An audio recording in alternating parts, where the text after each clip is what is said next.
Bang, kami dari media, Bang. Izin bertanya, Bang. Kira-kira ada informasi apa yang Abang akan berikan kepada kami? Abang selaku LBH Pospera dari Asahan. Abang sebutkan namanya, Bang. Silakan, Bang. Oke, siap. Sebelumnya saya terima kasih kepada kawan-kawan awak media yang hari ini telah memberikan waktunya mengambil keterangan ataupun mencari kebenaran atas apa yang telah terjadi belakangan ini menyangkut dengan pemilihan kepala desa serentak di Kabupaten Asahan pada tahun 2022. Sebelumnya izinkan saya memperkenalkan diri saya. Saya Fajari Tonga, kuasa hukum pada LBH Pospera yang hari ini mendampingi klien kami atas nama Ibu Miswati dan juga Bapak Budi Butar-Butar. Didampingi juga beberapa pengabdi bantuan hukum di LBH Pospera. Ada Andika di sini, ada juga Julfi. Di sini kami ingin menyampaikan bahwasanya pada Pilkades serentak di Kabupaten Asahan pada tahun 2022 telah ditemukan beberapa kejanggalan yang tentunya melukai hak demokrasi seseorang dan juga memberikan sebuah dampak buruk kepada warga negara lain yang di sini kami sebagai kuasa hukum dari klien kami, Ibu Miswati dan Pak Budi Butar-Butar, di mana ada beberapa kejanggalan pada pemilihan kepala desa di Desa Sidomulyo, Kecamatan Tinggi Raja, di mana kami menduga adanya berkas yang dimasukkan di dalam berkas pendaftaran calon yang cenderung memiliki beberapa kesalahan yang terutama SK-BPD yang kami duga palsu. Hal ini sendiri memberikan dampak yang buruk kepada dua klien kami, Ibu Miswati dan Bapak Budi Butar, sehingga mereka tidak bisa masuk ke dalam penetapan calon, tetapi menjadi gugur dikarenakan ada satu orang yang kami duga menggunakan SK-BPD palsu, di mana pada berita acara nomor 41/garis-penghubung-PPD/2002 tentang penghitungan hasil akhir seleksi tambahan bakal calon kepala desa, di mana dari 5 orang pada berita acara ini telah ditentukan sebagai bakal calon kepala desa, akan tetapi klien kami tidak masuk ke dalam bursa tersebut bukan karena klien kami tidak memiliki bobot nilai yang cukup, akan tetapi kami menduga adanya pendomplengan nilai di situ dengan menggunakan SK-BPD yang kami duga palsu. Dan di dalam hal ini kami menilai beberapa kejanggalan yang terutama pada keputusan Camat Tinggi Raja yang pada kala itu dijabat oleh Abdul Rauf Fadila, yang setelah kami konfirmasi menggunakan beberapa bahan, setelah kami teliti bahwasanya surat ini memiliki beberapa kesalahan terutama pada penanggalan. Di tanggal ini dinyatakan bahwasanya surat ini ditandatangani pada tanggal 22 Februari 2014. Ternyata bulan ini Pak Fadila sudah tidak lagi menjabat sebagai tapi Bapak Syah. Setelah itu saja mengenai pergantian Badan Musyawarah dulu Kecamatan Asahan 2004-2016 memutuskan memberikan dengan hormat Saudara Slayanto diganti dengan Saudara Andi Batu Sitorus. Setelah kami konfirmasi dan juga Bapak Slamet Rianto memberikan pernyataan kepada kami bahwa Pak Slayanto tidak pernah menjabat sebagai anggota BPD di desa terkait dengan surat pernyataan yang ditandai pada tanggal 1 Juli 2022, bahwa tidak benar isi keputusan pertama dan kedua karena saya tidak pernah duduk sebagai anggota Badan Permusyawaratan Desa Piasa Ulu Kecamatan Tinggi Raja masa jabatan 2014-2018, sehingga ingin menguatkan sebuah kesalahan yang telah mereka perbuat, dan ini merupakan sebuah kriminalisasi dan juga sebuah tindakan yang tidak memberikan yang tentunya memberikan dampak negatif kepada klien kami. Dan di sini kami berharap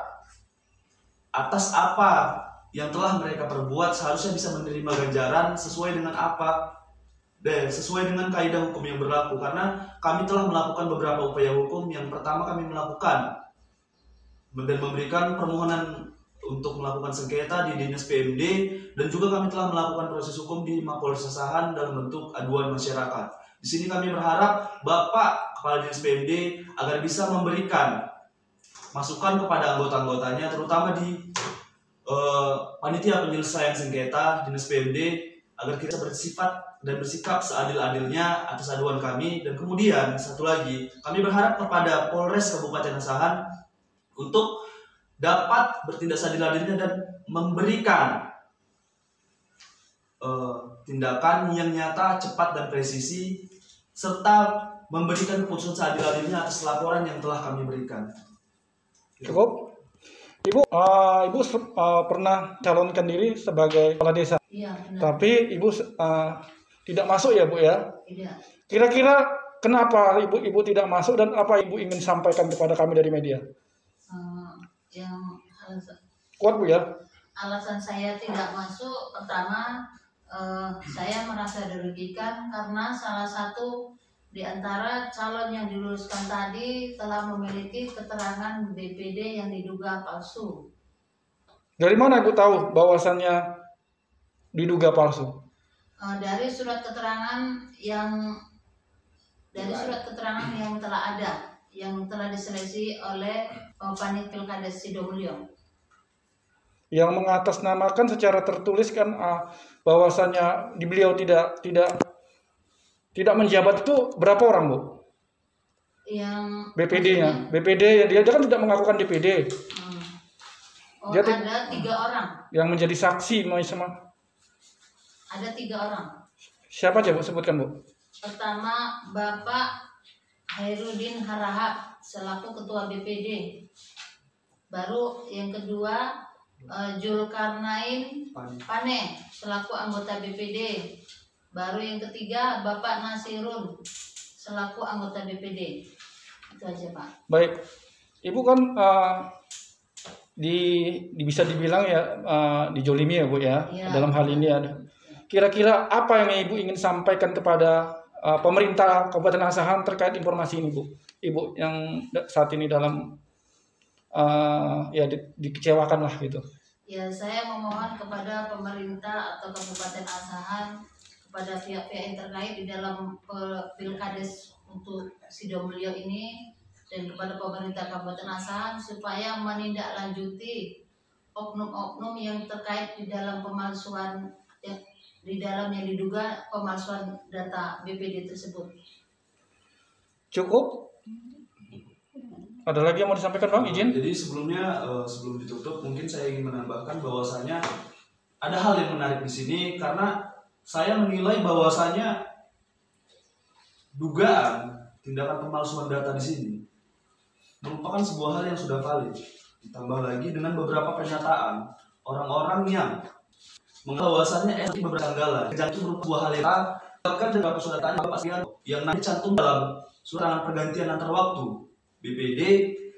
Di sini dia menyatakan bahwa tidak pernah menjabat, sehingga secara hukum kami yang kuasa hukum dari Ibu Miswati menganggap bahwasanya surat keterangan tersebut sudah cacat hukum dan juga tidak bisa dijadikan sebagai alat yang digunakan untuk mendaftar sebagai calon kepala desa. Kemudian surat pernyataan dari Bapak Surip yang menyatakan bahwasanya beliau pernah menjabat sebagai anggota LPM bersama dengan Bapak Slamet Rianto. Di sini menunjukkan bahwasanya Bapak Slamet Rianto tidak pernah menjabat sebagai anggota BPD, tetapi menjabat sebagai anggota LPM Desa Piasa Ulu sesuai dengan surat pernyataan